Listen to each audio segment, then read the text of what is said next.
Season 3. In Season 3, the Cold Shop will offer Snipe, Storm Eye like last, but also Spell Disintegrator. Spell Disintegration, like I said the last time, is probably the biggest reward of this season, and one that you have, well, many have been waiting for the first, second season. So this is a big deal. We're gonna go into more depth with that. For the Ancient Chests, you get Snipe, Storm Eye, Siren's Gaze, Spell Disintegrator, full coverage, oh, we know those, and the new one is Victorious Pursuit. For Immortals, you're gonna get Yi Sun Shin as well as Trajan.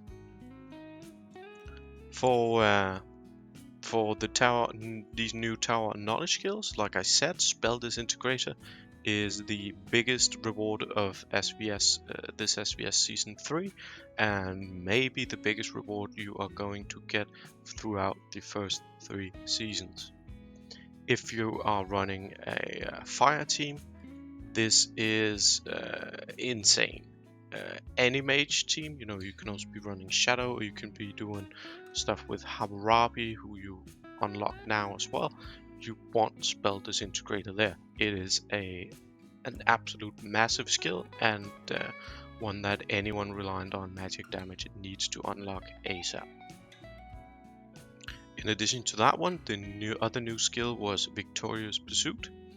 That's an interesting skill. While it's also not really being used a lot, I do see that it has use cases in certain builds. The problem with the skill is getting a high enough count of damage instances for it to do its stacking buff. However, once you do actually get all the buff stacks, you can get 10 stacks of this 5% buff, adding 50% damage, which is a massive buff. Problem is, of course, triggering it quickly and reliable, which means that you are going to have to look at the actual trigger condition, which is you need to deal damage with an ultimate skill. That means that it could be quite massive but only for a very select few immortals. Immortals that are running high energy regen builds, but also immortals that have a lot of damage instances with their ultimate skills. This could be the only immortal that I actually think this is a very good skill on is Hippolyta. With her unique artifact especially, and in an energy regen build, she is going to deal a lot of damage with her ultimate ability. Gilgamesh could also proc it, perhaps, but that is to be proven. For the Immortals, we've got Trajan, also a huge deal, and you're probably starting to notice a trend here. All the massive rewards are fire. With SvS, we're kind of continuing along the line that low to mid spenders are going to get very good rewards from.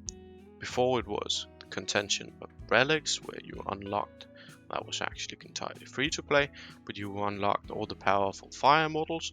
Now with SvS, we're getting a lot of cheap, even free if you play it right, rewards also for fire. Trajan being one of the keys. Last season we got Xeon, now we're getting Spell Disintegrator, and we're getting Trajan. That means that we've finished building up the core for a fire main team, or a fire team that can actually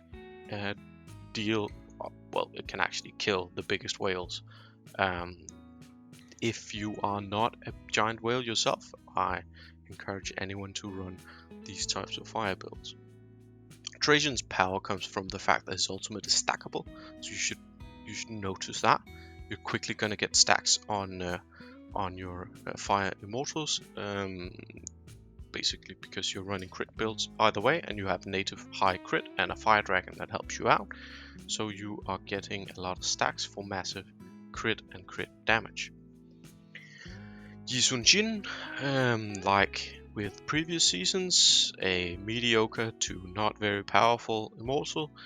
I haven't seen anyone actually do something valuable with this guy. There are some players that swear he has a use, but I have yet to see that in action. I think he is neglectable and should be ignored by everyone.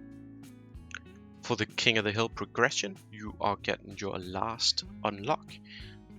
Season 3 is the last season that unlocks an immortal for the King of the Hill progression, or King of the Hill roster, with Atalanta. She's also quite a massive deal for all of your wins.